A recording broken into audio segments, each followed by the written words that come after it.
दोस्तों नमस्कार, मैं मनोज कुमार शर्मा एक बार फिर आपके बीच में सत्यमेव जयते के साथ। जो सच बोलता है वही सच होना चाहिए। दोस्तों, उत्तराखंड की आपदा जिस तरह से आई और जिस तरह से खबरें आ रही हैं कि बिजनौर और यूपी के इलाके भी अलर्ट कर दिए गए हैं, जिसमें योगी आदित्यनाथ ने बहुत बड़ी भूमिका निभाई है, अपना मुख्यमंत्री होने का फर्ज निभाया। त्रिवेंद्र रावत की भी भूमिका की सराहना की जानी चाहिए। भले ही भारतीय जनता पार्टी की ये वो मुख्यमंत्री हों जो घटना पहले हो चुकी हो और उसके बाद वो घटना बाहर आए। मुबारकबाद देना चाहूँगा उस गोदी मीडिया को, जो गोदी मीडिया इन खबरों को बहुत देर से दिखाता है। जब दिखाता है जबकि देर हो चुकी होती है, जब सोशल मीडिया पर इस तरह के ट्वीट आने लगते हैं, उस तरह के वीडियो वायरल होने लगते हैं, उसके बाद गोदी मीडिया की आंखें खुलती हैं, वरना 6 घंटे तक कोई आंख किसी मीडिया की नहीं खुलती। तो दोस्तों, ये अपने आप में एक सवाल उठ जाता है। एक ग्लेशियर टूटता है, नुकसान होता है, एक पूरा कैंप बह जाता है जिसमें खुद सरकारी आंकड़े बोल रहे हैं कि साहब 150 लोगों की मौत हो गई होगी। लेकिन हाइड्रो पावर में कितने लोग बनाने वाले होते हैं ये शायद इनको नहीं पता, या किसी प्रधानमंत्री को भी नहीं पता, जो ये मुख्यमंत्री हैं इनको भी नहीं पता कि कितने लोग हाइड्रो पावर में लगते हैं, कितने लोग मारे गए होंगे। पूरा कैंप बहता हुआ दिखाई दे रहा है, पूरी बर्बादी के आसार नजर आ रहे हैं, और उसके बाद भी सरकार ये बोल रही है 100 से 150 लोग मरेंगे और हाई अलर्ट यूपी तक जारी कर दिया जाता है। एक तरफ ये बताया जाता है डरने की जरूरत नहीं है, डरना मतलब पानी का बहाव कम हो गया है, और ये खबर फैलाई जाती है गोदी मीडिया के थ्रू नहीं, एनडीटीवी के थ्रू। एनडीटीवी एक ऐसा माध्यम बना लिया है जिसके बारे में हिंदुस्तानियों की धारणा थी कि ये सच्चा चैनल है, सच्ची खबरें दिखाता होगा, सच्ची बातें बताता होगा। लेकिन यहां सच्ची बातें बताने का मौका किसको है? यहां सरकार के एजेंडे थोपने का एक मकसद होता है, जो मकसद चलाया जाता है समाचारों के द्वारा, प्रिंट मीडिया के द्वारा। सब हैरान थे, सब परेशान थे। एवलांच आया या चीन का मिसाइल गिर गया, खबर क्या है, सच्ची खबर क्या है? क्या इस गोदी मीडिया पर यकीन करेंगे? सच्ची खबर क्या है या सच्ची खबर क्या थी? क्यों हमारा वो रामगंगा प्रोजेक्ट, मतलब ऋषि गंगा प्रोजेक्ट टूट गया, उसमें काम करने वाले लोगों के कैंप बह गए, जो लोग वहां रह रहे थे प्रवासी मजदूर वो बह गए, उनके बारे में कोई बात नहीं करेगा? शायद बात करनी भी नहीं चाहिए। कुर्बानियां बॉर्डर पे हों या डैम बनाते वक्त हों, होती रहती है। ये एक देश का नियम है, किसी को कोई फर्क नहीं पड़ता, सियासतदानों को कोई फर्क नहीं पड़ता। हां, प्रधानमंत्री मोदी जी को फर्क पड़ता है। अगर एक पिल्ला उनकी गाड़ी के नीचे आ जाए तो उसका भी दर्द उनको होता है, लेकिन प्रवासी मजदूरों का दर्द उनको नहीं होता।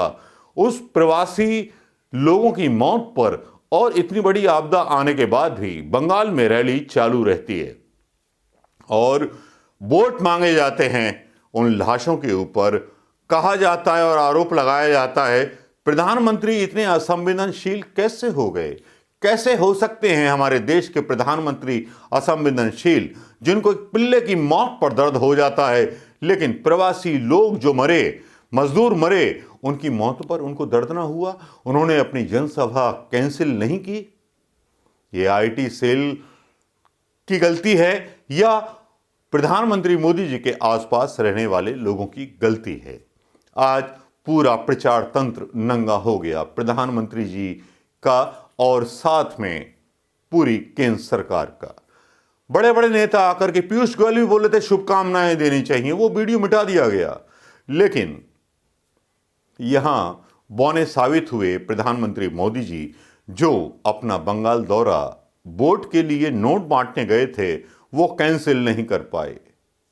तो दोस्तों, यही सियासतदानों की पहचान है। इनको पहचानिए, कौन लोग देश के मजदूर और गरीबों के साथ खड़े हुए हैं। ये लोग रिश्वत देकर के खरीदते हैं कि किसानों को हमने कितनी रॉयल्टी दे दी, कितना पैसा बांट दिया, कितना पैसा मुफ्त दे दिया, कितना राशन मुफ्त खिला दिया, कोरोना काल में हमने कितना दान किया, हमारे कार्यकर्ताओं ने कितने रोटी खिलाई। कोई देखा था सड़कों पर? शायद कोई नहीं दिखा होगा। सब बातें ही बातें हैं, बातों के अलावा कुछ नहीं है दोस्तों। ये था मेरी न्यूज़ का पार्ट 1 और न्यूज़ का पार्ट 2 अब शुरू होता है। न्यूज़ का पार्ट 2 शुरू होता है मियां खलीफा से। मियां खलीफा जो हैं एक चर्चित जो है एक ऐसी सेलिब्रिटी बन चुकी हैं मीना हैरिस के बाद। मीनाक्षी हैरिस नाम है उनका।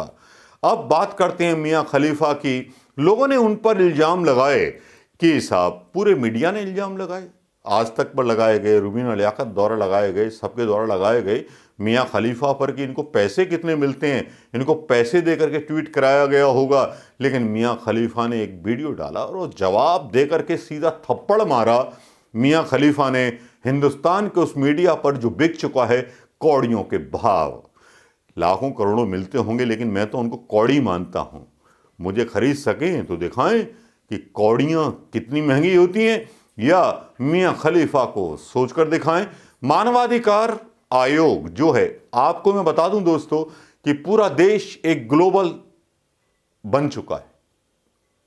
एक भारत ही नहीं, सारे देश एक ग्लोबल हो चुके हैं। मानवाधिकार का मसला हो या किसी का मसला हो, लेकिन जब मियां खलीफा का जब वीडियो आया और उन्होंने बेइज्जती की, ये वीडियो मैं यहां डाल रहा हूं, ये पहले वीडियो देख लीजिए आप।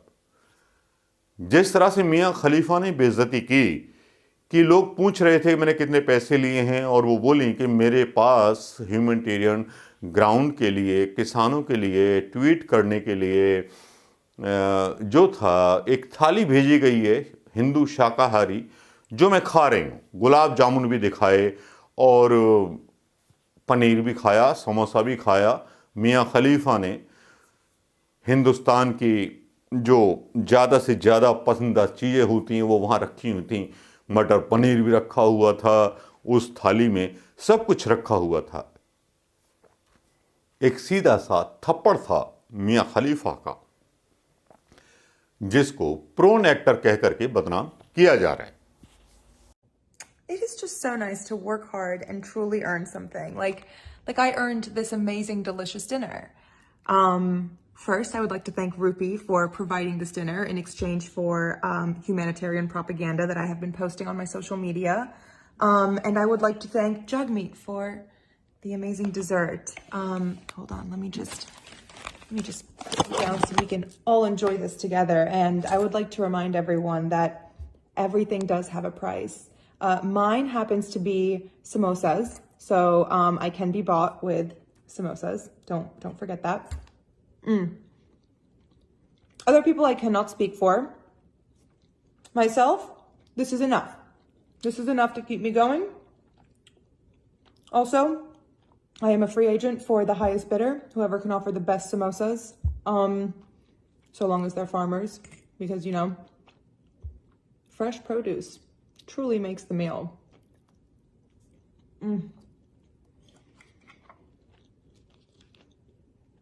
I've never understood why dessert has to be eaten last.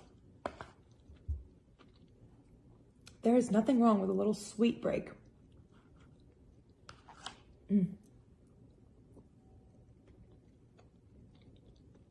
Amazing. Thank you so much. Thank you. उसके बाद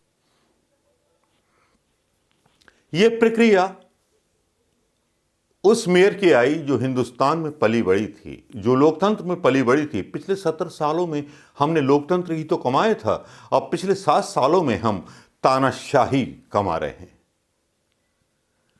In the state of California in the United States. I was born in India. As a daughter of India, I am very concerned about the farmers in my home country. Farmers in India, I stand in solidarity with you. Bakersfield is a farming community. We understand how valuable farmers are. Farmers, you are our undertas. You feed the world. I urge the Indian government to let farmers peacefully protest, and I urge the Indian government to repeal unjust farming laws.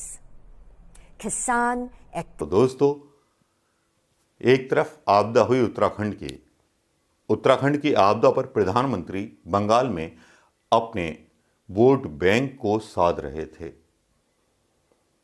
इतना उनमें संस्कार नहीं था, इतनी संवेदनशीलता नहीं था कि कम से कम वो कैंसिल कर देते। और दूसरी तरफ विदेश के लोग हिंदुस्तान के बारे में इतना सोचते हैं, किसानों के बारे में इतना सोचते हैं, किसानों के अधिकारों के बारे में इतना सोचते हैं कि एक सपोर्ट करते हैं अपनी तरीके से। अब दूसरी तरफ आज जिस तरह से आपदा हुई उसको जोड़ना चाहूंगा ग्रेटा थनबर्ग के साथ। ग्रेटा जलवायु परिवर्तन के खिलाफ थी और वहाँ बहुत सारे जो थे उल्लंघन किए गए जलवायु के खिलाफ। शायद प्रकृति ने अपना जलवा दिखा दिया, प्रकृति ने प्रधानमंत्री मोदी जी को उनकी औकात याद दिला दी। अब दोस्तों देखना यह है कि आने वाले सालों में कि भक्त भक्ति बने रहेंगे, पढ़े लिखे, या थोड़े से एजुकेटेड हो जाएंगे, या एजुकेशन उनके दिमाग में आ जाएगी केवल अपने मुल्क के लिए। ना हिंदुस्तान में किसी पार्टी की बात कहिए, ना किसी की बात कहिए, हिंदुस्तान की बात करिए, मुल्क की बात कीजिए। तिरंगा लेकर के तानाशाही करना बहुत आसान है, वो आप कर सकते हैं, लेकिन मुल्क की बात तो करनी पड़ेगी ना। दोस्तों यहाँ ख़त्म होता है मेरा वीडियो। नमस्कार, जय हिंद। पसंद आया हो तो शेयर करना मत भूलिएगा दोस्तों। नमस्कार, जय हिंद।